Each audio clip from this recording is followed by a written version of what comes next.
Good afternoon बच्चों। आज हम नए टॉपिक की ओर चलेंगे।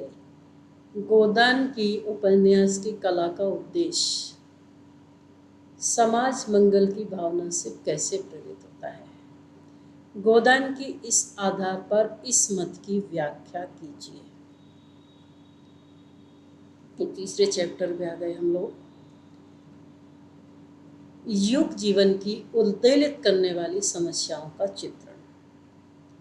जो गोदान में युग जीवन की उद्वेलित करने वाली विभिन्न समस्याओं का प्रेमचंद जी ने बहुत सीधा चित्रण किया है।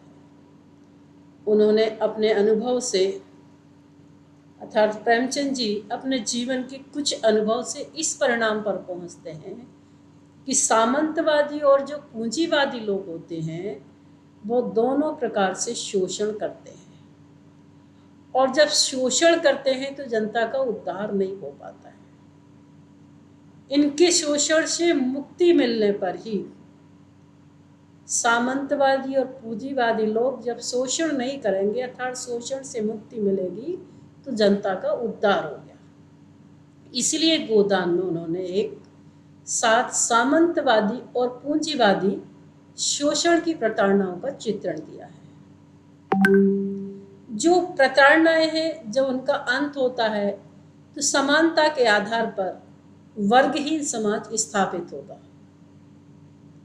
उसमें उन्होंने होरी का स्वप्न साकार होगा और सभी खुशी होंगे।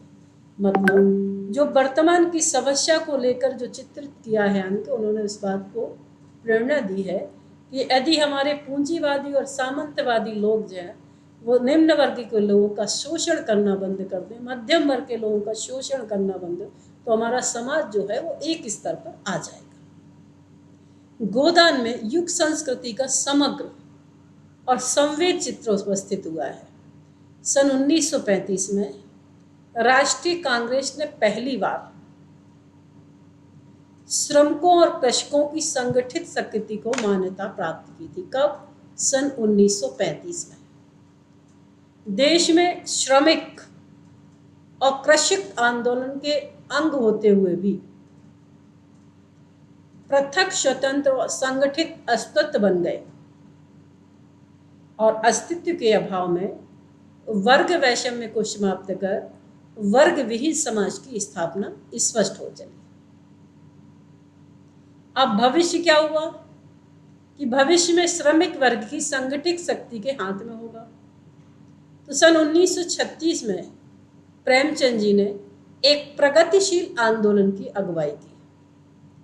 उनकी इसी पृष्ठभूमि पर गोदान की रचना हुई। उन्होंने संदेश दिया कि हमारा भविष्य उज्जवल है, होरी का युग समाप्त हुआ और गोबर का युग आएगा। इस नाटक के माध्यम से उन्होंने दोनों चीज़ों को विस्तार से समझाया है कि होरी का जो सीधा साधा व्यक्तित्व जिसे राजनीति आदि का ज्ञान नहीं है वो युग अब समाप्त होगा, और कौन सा युग आएगा? गोबर का युग आएगा। गोदान में प्रेमचंद जी ने अपने संपूर्ण पूर्वाग्रहों का मोह त्याग कर तटस्थ कलाकार के रूप में उपस्थित है। आपने गोदान में आदर्श का मोह छोड़ दिया और समाज का यथार्थ स्वरूप सामने रख दिया है। जीवन भर संघर्ष करने वाला होरी की दयनीय मृत्यु दिखाकर प्रेमचंद जी समाज के सामने एक मूक प्रश्न उपस्थित कर देते हैं कि यह व्यवस्था कब तक चलेगी। कहने का मतलब प्रेमचंद जी ने जो अपना नाटक लिखा है गोदान, और होरी की जो दयनीय दिशा दिखाई है जन्म से लेकर मृत्यु तक, वो समाज के सामने एक मूक प्रश्न खड़ा है कि समाज अब भी क्यों चुप है, आज भी ऐसी दयनीय अवस्था है।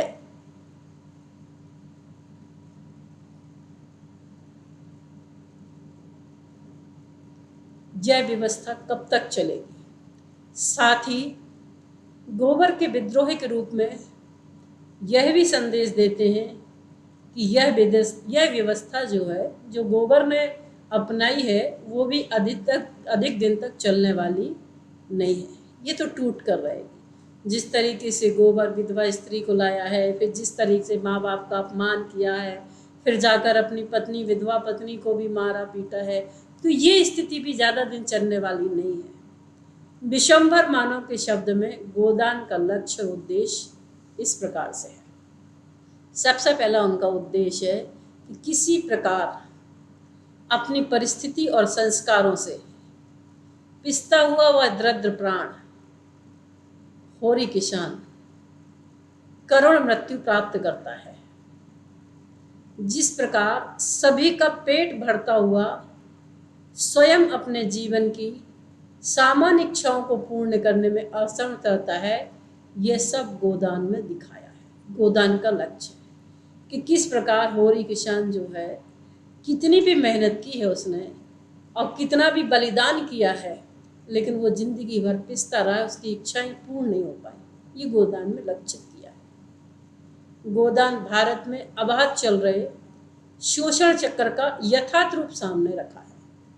गोदान नाटक में प्रेमचंद जी ने दूसरी विशेषता ये रखी कि जो भारत में आज चल रहा है अबाध रूप से, जो यथार्थ रूप से हमें देखने में आ रहा है, इसमें भारतीय जनता का दुख, भारतीय जनता की पीड़ा, उनकी दरिद्रता का स्पष्ट रूप से उल्लेख किया है।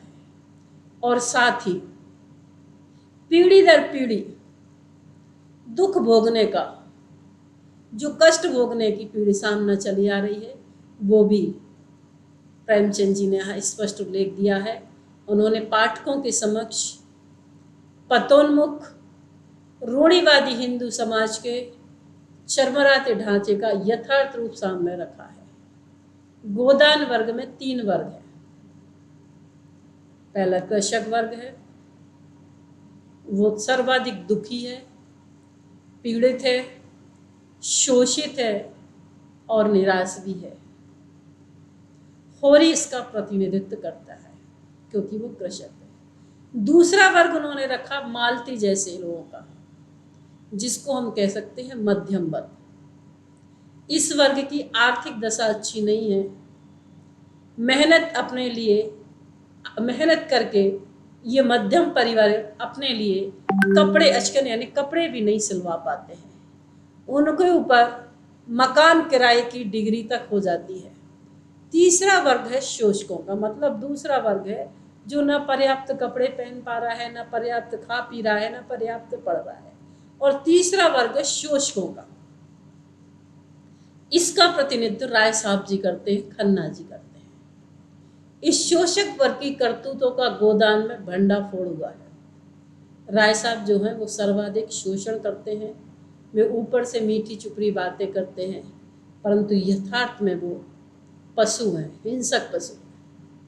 मेहता ने राय साहब की पोल खोलकर उनकी यथार्थ स्थिति पाठकों के सामने रखी है। क्या कहा है कि मानता हूं आपका व्यवहार, मेहता जी कह रहे हैं राय साहब से कि मानता हूं आपका व्यवहार अपने आसामियों के साथ अत्यंत नरम है, परंतु यह तो इसलिए मध्यम आग में भोजन और भी स्वादिष्ट पड़ता है। उन्होंने कहा कि मैं मान रहा हूं कि आपने अपने आसामियों से बहुत नरम रखते हैं, लेकिन अगर मध्यम परिवार से आप बहुत अच्छा व्यवहार रखते तो मैं मानता हूं कि मध्यम आग में यानी सिम आँच में, सिम गैस पे या मध्यम धीमी आंच पर बहुत अच्छे से भोजन, जितना अच्छा भोजन, बहुत तेज आंच चल रही हो तो भोजन जल्दी पकता है लेकिन कच्चा रह जाता है, और मध्यम आंच पे पक रहा हो तो धीरे धीरे पकता रहता है और स्वादिष्ट भी लगता है। इस भोजन का उदाहरण उन्होंने सामंतवादियों को दिया कि अगर आप मध्यम परिवार को लेके चलते तो आपकी बहुत इज्जत बढ़ जाती। गोदान में प्रेमचंद जी ने ऐसे ही शोषकों का भंडाफोड़ किया है। इसमें पूंजीवादी शोषण का यथार्थ चित्रण सामने आ जाता है। दूसरा कारण है दरिद्रता और भुखमरी का यथार्थ चित्रण।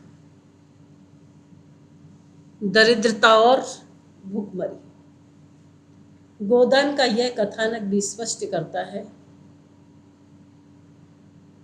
कि दरिद्रता और भुखमरी की समस्या भारतीय समाज की दीमक की तरह नष्ट कर रही है। कर्ज ने भारतीय कृषक जीवन को खोखला कर दिया है। पूंजीपति मिल मालिक जो हैं वो किसान की जो फसल है वो कौड़ियों में खरीद लेते हैं। अल्प धन में भी गांव के साहूकार के कारण गरीब किसानों के हाथ में नहीं पहुंच पाता है। मतलब जो धन कमा रहा है किसान, वो पूंजीपति वर्ग कर्ज के रूप में ले लेता है, ब्याज के रूप में ले लेता है, साहूकार ले लेते हैं। कुल मिलाकर किसान के पास वो धन नहीं आ पाता है। और आर्थिक तंगी और दरिद्रता के कारण आर्थिक तंगी और दरिद्रता के कारण सारे परिवार टूट जाते हैं और टूट रहे हैं। वर्तमान में भी यही स्थिति है। गोबर इस स्थिति से क्षुब्ध होकर शहर की ओर पलायन कर जाता है। धन का असमान वितरण भारतीय समाज के लिए अभिशाप हो गया है। शोषण की चक्की में निरंतर पिसते रहने के कारण होरी जिस समाज का प्रतिनिधित्व करता है उसकी आयु आधी रह गई है। होरी स्पष्ट कहता है कि अब वो इतना पिस गया है इस जंजाल में, इस गरीबी में, कि अब वो 60 की उम्र भी पार नहीं कर सकता है। और वास्तव में ऐसा ही हुआ है। तो निष्कर्ष रूप में हम ये कह सकते हैं कि गोदान युग जीवन का यथार्थ चित्र सामने आता है।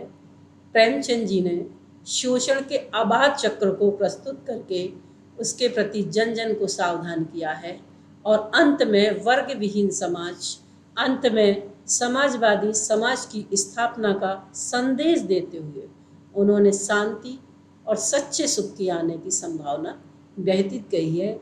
यही गोदान का, प्रेमचंद जी का परम उद्देश्य है।